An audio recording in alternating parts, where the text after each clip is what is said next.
What's up, guys? How we doing? You could say that the weekly report is late, but I prefer to say, "Hey, I did 2 last week." No, what's been really going on is I've been taking it slow. I've also been doing a ton of Twitter Spaces. After doing 4 hours of Twitter Spaces, I don't really want to talk on the video, but let's talk about Tesla for just a moment. I don't want to glaze Tesla the whole video, but I just gotta do a victory lap, guys. I gotta do a victory lap, okay? This stock has climbed to 63% of my long-term portfolio, which is absolutely nuts. I've never let that happen before in my life. I've never been in this situation. I'm dealing with all sorts of emotions that I've never felt before. It's a mixture of excitement and nerves. I'm not gonna lie, there's definitely some nerves. If Elon, knocking on the wood, Elon drops dead tomorrow, I'm gonna, pretty badly. But this looks great, and I'm pumped. And this is a third wave. This is a classic third wave. This massive impulse move. Still looking for the 250. It looks like it's going to come way sooner than I anticipated for Tesla. So after that, 300. Here we come. There'll be a retracement. This thing could. What would we even look for a retracement? Assuming that we do hit 350, we would look for something like 214. So it could have a substantial retracement from here, and I'm along for the ride. We're in super early, so we're just gonna keep riding it out. But if we look at the broader market, right? Oh, by the way, I've closed almost all my options here. Um, I was up so huge. These moves have been so parabolic. The options are so expensive. I did not roll. I was over positioned already, max risk, maybe slightly over what I would consider mask risk in my trade portfolio for Tesla, just because I was so high convicted. And I talked about this in the past. I probably make 1,000 trades to the year, and a handful, like 1% of those, make me most of my money all year. So this year, I can't even remember what the first big trade. Mara was one of them this year. Baba was the next one, and Tesla's the third one. The third big trade I've taken, where I've gone, you know, supersized in my positioning and been rewarded heavily. We haven't had any of those big trades where I've made like a whole video about it go poorly yet. So I don't know ever actually in the few years that I've been doing this. I don't think I've had any of my big trades actually not play out. So if I make a big video about a trade, might be worth taking a look see at it. It's not financial advice. I'm not a financial advisor. QQQ. Let's talk about this. The market looks crazy bullish right now. The only thing, before we get to the bullishness that I see, the only thing that will make you a little bit worried, make you want to tiptoe, would be TLT having a divergence from bonds here. This still looks really awful right here. Now, this pullback isn't outside of my expectations. I originally posted this on the Discord at the beginning of June, and I was looking for this wave 2 pullback. As you can see, I was looking for 91 to be where we start. Looks like we went to 90 basically, 89, 91. Which is fine. Elliott waves are never exact. They can be, but so I would expect this to start to have a wave 3 to the upside. The only thing is this daily looks awful. This daily does not look like it wants to do that. This weekly looks good. This monthly looks, wow, look at that monthly. Looks like you could get a pretty big move to the upside. The RSI structure starting to improve. Got what looks to be forming like a parallel channel, higher lows building up on the monthly RSI. We also see this giant wedge on the RSI. So like when this moves, this will probably move massive. Look at that wedge right there on a monthly chart. That wedge is a year in length. That's a crazy wedge. When that wedge breaks on the monthly chart for TLT, that thing's going to explode. So I have some long calls here, by the way, that are getting... It's not fun. But I look at this, I'm like, it might not be fun for a little bit longer, but when it hits, it's gonna hit. So but also VIX is just melting down. But one thing is, we look at the move index. This thing just keeps climbing higher. So like, volatility is building a TLT. It wants to make a big move. Now, what I hear, one of the street rumors, whatever you guru on Twitter is telling me, is September's when we're going to get the rate cuts. Maybe. I'm a slave to price action, so I'm just going to follow that. Something to consider. When we look at QQQ, this triple top, I mean, gosh, it looks so bullish. You get a breakthrough here, should get great follow through. Same thing on Apple, ascending triangle. Looks like it wants to have an amazing breakthrough. AMD, yesterday you thought AMD's dead. It's game over. Look at that. Even last Friday. Ew, gross. Gets up, rolls over. SPY. Remember, SPY on Friday had me coming in this week, actually somewhat bearish rather. That double top, and then today SPY's like, you think a double top in the middle of in the upper 50 percentile of a parallel channel matters? Nah. And honestly, a double top that looks like that looks kind of like a wonky cup and handle, it didn't break this lows. So it just looks like a chop zone forming. So if you break through this before the end of the week, it could go nuts. And AMD's recovery here, I didn't trade this. That fib level looks like I traded it.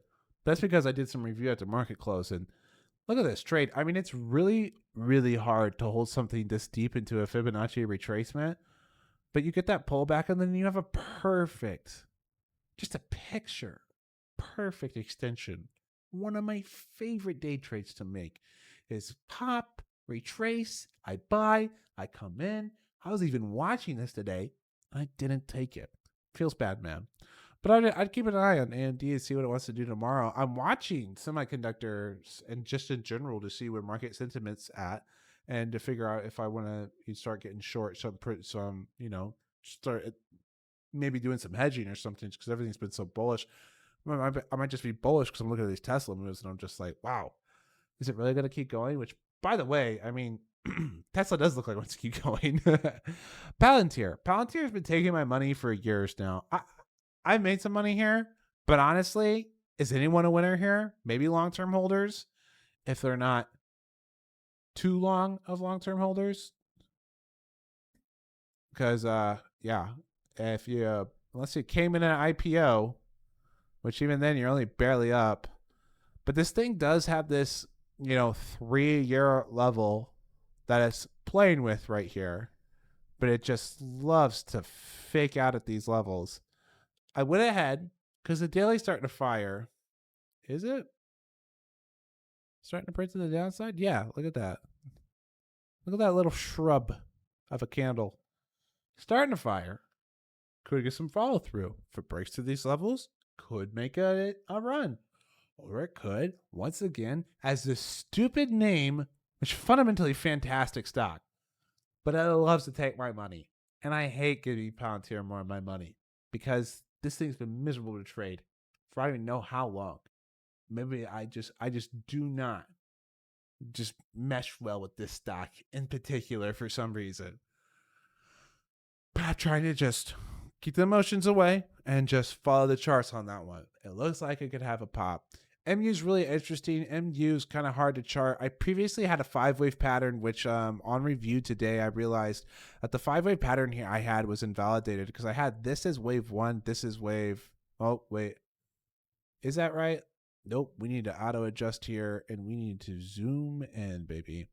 I had this is wave 1, and this is wave 4. That's an invalidation that was broken. Sloppy error on my part on that one. Does that mean that this is not going to be bullish, and then it's actually going to retrace, kind of like what the daily's hinting and the weekly's rolling over, and it looks really spooky, honestly? Maybe. I'm still going to hold my stock position, because then when I look at something like the monthly chart here, this is a solid structure.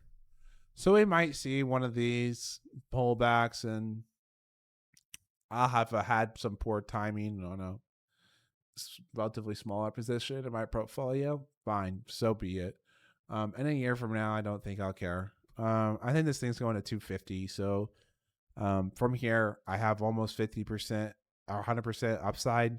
If I take 40% downside, even on the way to 100% upside, fine. I'm not going to enjoy the ride, but I don't think I want to turn this into a wash sale and hope for more downside just because this is so fundamentally strong. We're hitting an earnings season. Those earnings could be good. And this thing can just reverse on these technicals, which it has, in the past. And it has these, just crazy days, just crazy pullbacks and then blows right through. So I'm just going to take it as it is. We might mark that up as a mistake and then learn from it in the future and make some money while we're at it. Fine with me. Google looks really strong right here as well. Just like Apple, just like QQQ, just like AMD, just like Tesla. I mean, this thing looks like it wants to have, we had this parallel channel break, exploded right through. Looks like it wants to go higher. And now Goldman Sachs as well. There's another one. And there's a bunch of these as well that I called out in the Discord. There's also some downside plays that are working very well in the Discord. Do I want to share those on here? I'm not going to. I'm not going to share them. We can't share everything on YouTube, guys. Okay, some stuff is gotta share. I try to say I share a lot though. Okay, I try to share a lot. I share you almost all the big plays. Okay, so be grateful, like the video. I don't mean that. I hope you find it helpful is what I mean. So, Goldman Sachs. Look, this looks really interesting right here. It looks like we're gonna get a nice follow through. This one was a toughie today. This pullback. And I was watching these EMAs. I think it was on the 30-minute I was watching where 30-minute. Yeah, this just looked awful. There was one where it actually gave out the 1 hour here. Ew. Completely went through. I got really nervous and I sized down on the position. And then those options came back and were either in profits or break even until the close. So it came back, but we lost some IV along the way. So even though this looks like it should be up, it's not. That's options. Bitcoin looks really interesting. Okay. I had talked previously about this potential inverted head and shoulders right here. There's something interesting going on here. I noticed that the 1 hour RSI structure looks amazing when I was doing my review this afternoon. And I noticed a pattern here at these two trends when I was trying to figure out, is this an inverted head and shoulders or is this weekly about to completely clap everyone?